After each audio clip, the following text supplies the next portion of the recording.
Hey, what's up mga kabulkit? Magandang araw sa inyong lahat.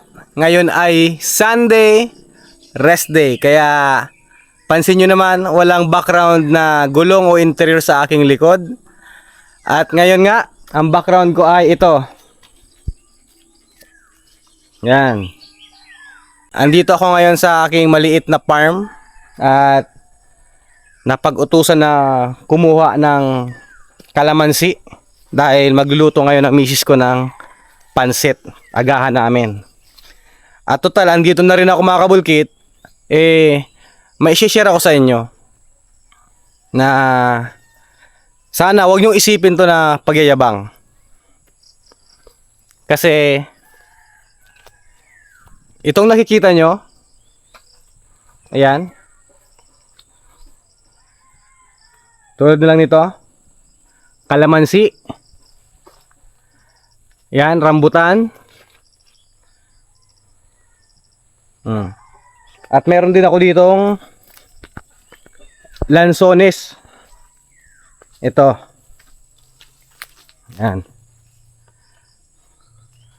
At ito yung kailangan kong kunin. Yan. Kalamansi. Gusto kong i-share to sa inyo mga kabulkit kasi isa to sa naging katas ng aking maliit na vulcanizing shop. Nagsimula ako 2015 ng vulcanizing shop ko. At noong 2018,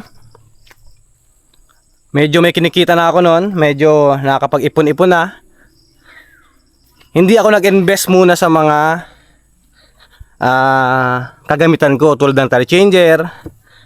Katulad ng sinabi ko sa inyo, 6 years ang inantay ko bago ako nakapag-upgrade ng tire changing machine. Itong lupain na to ay sa mama ko. Ito yung lote na minana niya sa magulang niya din. At noong 2018, ito ay nakatiwangwang lang. Sobrang makahoy, madamo, talagang alam mo yon, yung wala lang. Pag-isip-isip ko noong 2018 na total may extra pera naman kaysa maubos lang sa pagsusugal at kung ano-ano pang mga bisyong kalokohan ko noon. Dito ko ininvest yung pera ko. Nagtanim ako dito ng mga fruit bearing trees. Rambutan, lansones, kalamansi, avocado, dalandan, ano pa ba yun? At yun mga nyug din, saging. Ito ang pinag-inbesan ko ng pera ko. Simula sa pagpapalinis, pagpapatabas, lahat-lahat. At yung ininvest ko noong 2018, masasabi kong parang, alam mo yun, parang yung pera parang nawala lang sa'yo ng saglit. Tapos yung oras parang napakadali lang. At ito nga magsi 6 years na siya. Kasi November ko siya tinamnan itong lupa na to. November, ngayon ilang buwan na lang, November na. Kaya 19, 20, 21, 22, 23, 24. Kaya magsi 6 years na tong mga tanim ko rito. At eto na, kahit papano may nakikita na akong tubo nung ininvest ko. Yan. Hindi ko nabibili ng kalamansi ko. Pwede ng paninda. Ito, pwede ito kabulkit to. Masarap kasi to sa pansit bato. Paborito ko to eh. Kaya nga sinasabi ko sa inyo mga kabulkit, mag-umpisa kayo sa maliit.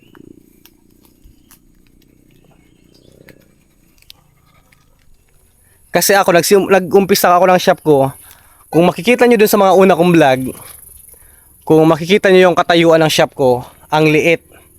As in, sobrang liit. Natutulog akong katabi yung mga gulong, yung mga interior.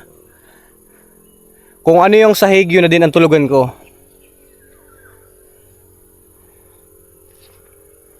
At masabi ko, hindi yun nakakahiya at hindi yun nakakababa ng pagkatao. Yung matulog ka sa ganong sitwasyon o andun ka sa ganong sitwasyon. At isa pa, ayun pa pala oh. Ang ganda, ang laki oh. Ayan. Ito oh.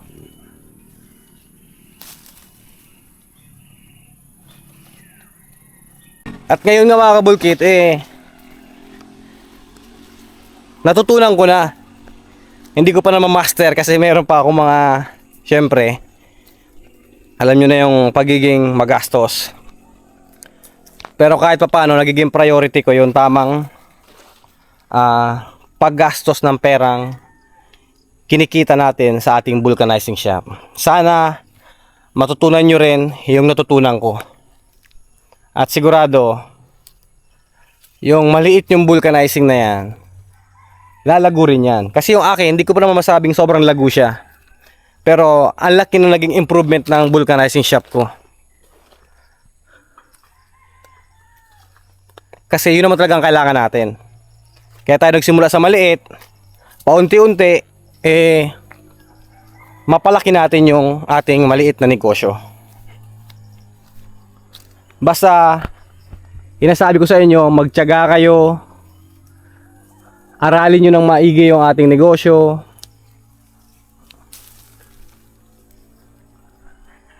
Kasi,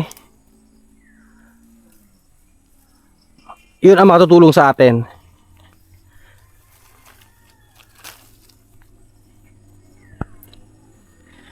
Itong video ito mga kabulkit, hindi ko to ginawa para yabangan kayo ng naabot ko. Hindi yon ha. Ginawa ko ang video ito para ma-inspire kayo, maka-inspire sa iba na nagdadalawang isip na magsimula. Kasi baka natatakot silang walang mangyari, malugi o kung ano man. Huwag kayong matakot ganun huwag kayong matakot sa mga ganun kabulkit kasi ganun naman talaga ang buhay, sugal. Sumugal ka ng sumugal. Wala namang matatalo eh. Malugi ka man, may makukuha ka pa ring aral doon sa pagkalugi mo. Bakit ka nalugi? Sa sunod nun, baka malugi ka pa rin. Pero meron pa ring makukuha ang aral doon sa mga pagkalugi mo. Katulad ditong rambutan ko oh. Di ba? Yung naging bunga ng mga paghihirap natin, isa yun. Ito yun. Tingnan nyo na lang oh. Oh. Kung hindi ako nag-invest noong 2018 ng perang kinita ko sa vulcanizing shop, hindi ko siya dinala dito sa bukid, wala akong ganito. Wala akong ganitong tanim. Ewan ko kung yung perang yun, kung nasaan napunta, baka malamang sa sugal din. Kaya sana maintindihan nyo na yung perang kinikita natin sa shop, i-invest natin sa ibang bagay na mas pakinabang, na magbibigay din sa atin, hindi man madalian na o yung tinatawag na return of investment, hindi man madalian na ganon. At least may nakikita tayo dun sa pinag-invest natin, kahit matagal man yon. Kasi ako 6 years isipin nyo na lang. Kasi namunan ata ako dito, sabihin ko lang na 200k. Namuhunan ako dito sa itong mga tanim na to, sa lahat-lahat. Oh, isipin nyo naman yung 200k. Wala namang pera lang naman na yun. Ito naman yung kapalit niya. Nagbubunga din ng pera. O basta ganoon, hindi ko lang may paliwag ng ayos. Basta ito mga ganitong bunga oh. O di ba? Ang ganda sa mata. Nakakawala ng pagod. Alam nyo ba, pag ganitong mga linggo, minsan kasi yung isa kong pinsan, day off yun, at nahihirapan yung isa ko ring pinsan pag mag-isa lang sa shop. Kaya minsan napapabayaan ko rin tong taniman. Mabuti na lang andito yung mama ko, yung papa ko.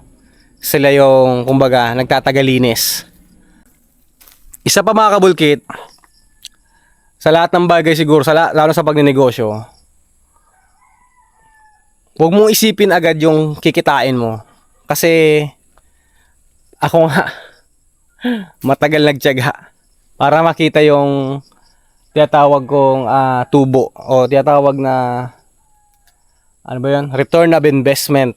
Huwag nating madaliin kasi wala atang negosyong ganun. Kung siguro kung merong ganun man, tingin ko madali lang yun, madaling tumubo, pero madali din malugi o madaling mawala. Kaya basta hindi ata ganun ang negosyo. Kailangan marami kang pagdadaanan, marami kang isasakripisyo na oras para ito nga isipin nyo na lang itong kalamansi na to naghintay pa ako ng halos tatlong taon bago siya namunga lahat na. Kumbaga hindi man sabay-sabay ito namunga, pero okay lang kasi kaysa naman yung perang naipon ko noong 2018 walang nangyari. Kaya para sa akin masaya na ako at dito ko naipundar yung perang yun. Madami na ba ako nakwento mga kabulkit? Yan sabi ko sa inyo hindi ko plano o hindi ko sadya na yabangan kayo sa naabot ko. Kasi wala pa naman to kukunti lang to. Hindi pa to. Kung ihahambing dun sa mga mayayaman o kung sino mang successful. Basta ako kasi may iba-iba tayong meaning ng pagiging successful. Basta yon iba-iba. Pero kung pagdating sa pera, hindi po ako mayaman Hindi ako mayaman. Nagagamit ko lang ng ayos yung kinikita ko sa vulcanizing shop. At ganun lang, paikot ng puhunan, ng pera natin, ng pera sa negosyo. Yun lang. Kaya siguro ito naman, kahit papaano, may nakikita na akong magandang epekto. Kaya yun mga kabulkit ay dami na ako na kwento. Kukuha muna ako ng buko at request din to ng misis ko bago ako buwaba. Marami na rin tong nakuha kong kalamansi. Yan, magbubuko muna ako. Masarap to sa umaga bago ka uminom ng tubig. Ito muna. Ito na lang ang summarize ng advice ko sa inyo mga kabulkit. Nasa inyo na lang kung susundin nyo o hindi. Kung may plano kang magnegosyo ng vulcanizing shop o kahit anumang negosyo na gustuin mo, tulad lang yan ng pagkuha ko ng buko. Pansin nyo ba? Nakailang subok ako dyan bago ko makuha yung bukong gusto ko. Sa negosyo, kung sa unang subok mo pa lang, nalugi ka. Tapos, susuko ka na agad. Walang mangyayari. Kaya kahit ilang beses ka malugi o matalo, sumubok ka pa rin. Hanggang makuha mo yung saktong negosyo para sa'yo. Huwag ka matakot magsimula sa maliit. Marami kang makikitang problema dyan. At yun ang kailangan mong solusyonan. At kapag nagawa mo yun, doon na magsisimula ang negosyo mo sa paglaki. Good luck mga kabulkit!